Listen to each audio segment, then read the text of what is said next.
নমস্কার বন্ধুরা, cooking studio by কৌশানীতে আপনাদের সবাইকে স্বাগত।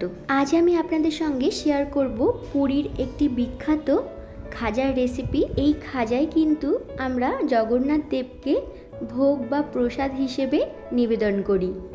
তো চলুন রেসিপিটি দেখে নেওয়া যাক। প্রথমেই আমি একটি মিক্সিং বোল নিয়ে নিয়েছি, আর তার মধ্যে নিয়ে নিয়েছি চায়ের কাপ মেপে 2 কাপ ময়দা।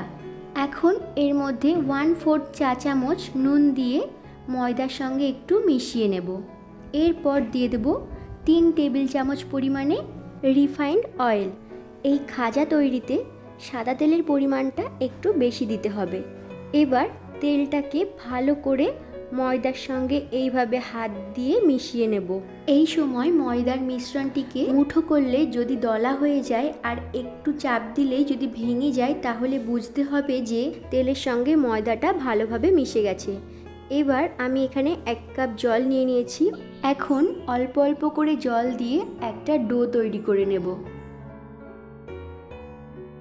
আর এই ডোটা খুব বেশি নরম হবে না, একটু শক্ত করে মেখে নিতে হবে। এবার এটা ঢাকা দিয়ে 10 মিনিট রেখে দেব। সেই ফাঁকে আমি চিনি শিরাটাও তৈরি করে নেব। সেই জন্য একটি পাত্রে নিয়ে নিয়েছি চায়ের কাপের 2 কাপ পরিমাণে চিনি, আর ওই একই কাপের 1 কাপ জল। এখন গ্যাস ওভেন অন করে চিনি আর জলটাকে একটু চামচ দিয়ে ভালো করে মিশিয়ে নেব। চিনির এই শিরাটাকে খুব বেশি সময় ধরে কিন্তু জ্বালানোর দরকার নেই।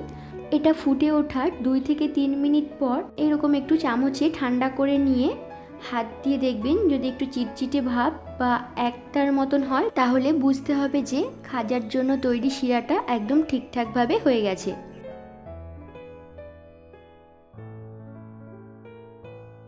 এবার রেস্টে রাখা ময়দার ডোটাকে আরও 2 মিনিট একটু মেখে নিয়ে এটা থেকে সমানভাবে 5টি লেচি কেটে নেব।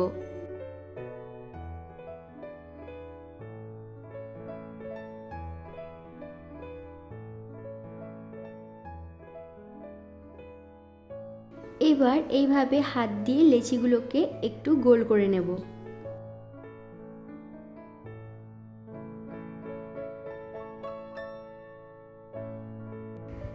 এরপর আমি কর্নফ্লাওয়ার নিয়ে নিয়েছি একটি বাটির মধ্যে। এখন প্রত্যেকটি লেচি একে একে এইভাবে কর্নফ্লাওয়ারে মাখিয়ে নিয়ে বেলে নেব। রুটির থেকে কিন্তু একটু পাতলা করে সবকটা লেচি বেলে নিতে হবে।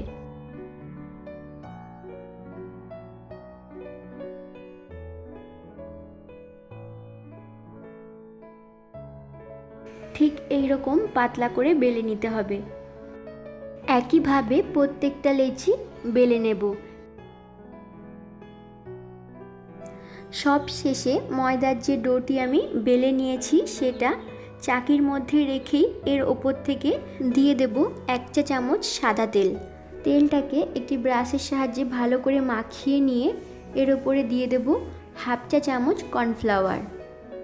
একইভাবে কর্নফ্লাওয়ারটাকেও ব্রাশ দিয়ে ভালো করে মাখিয়ে নেব। আপনারা চাইলে এখানে সাদা তেলের পরিবর্তে ঘি বা বাটারও দিতে পারেন। সেক্ষেত্রে একইভাবে ব্রাশ দিয়ে ঘি বা বাটারটাকে রুটির ওপরে মাখিয়ে নিতে হবে। এবার এর ওপর থেকে আরও একটা রুটি দিয়ে একইভাবে তেল ও কর্নফ্লাওয়ার ওপর থেকে ছড়িয়ে ব্রাশ দিয়ে ভালো করে মাখিয়ে নিয়ে প্রত্যেকটা রুটি এইভাবে লেয়ার করে নেব।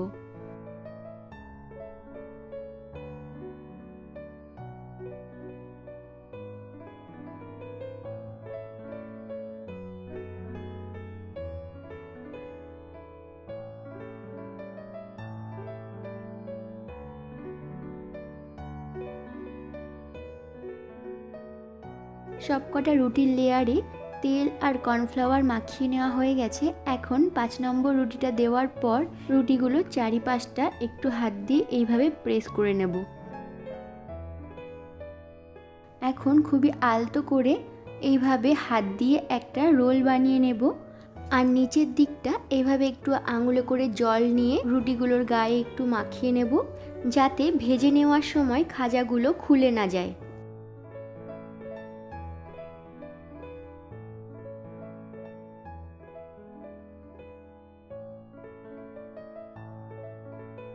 এবার একটি চাকুর সাহায্যে প্রথমের অংশটাকে বাদ দিয়ে আলতো করে এইভাবে ছোট ছোট পিস করে কেটে নেব।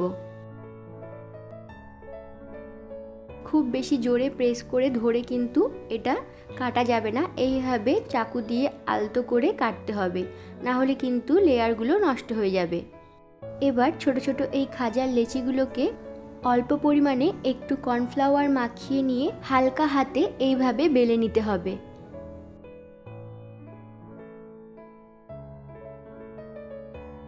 একইভাবে প্রত্যেকটি লেচি বেলে নিয়েছি। এখন গ্যাস ওভেনে একটি কড়াই বসিয়ে দিয়ে দেব পরিমাণ মতো সাদা তেল। হাই ফ্লেমে তেলটাকে গরম করে নিয়ে লো টু মিডিয়াম ফ্লেমে খাজাগুলোকে উল্টে পাল্টে একটু সময় নিয়ে ভেজে নেব।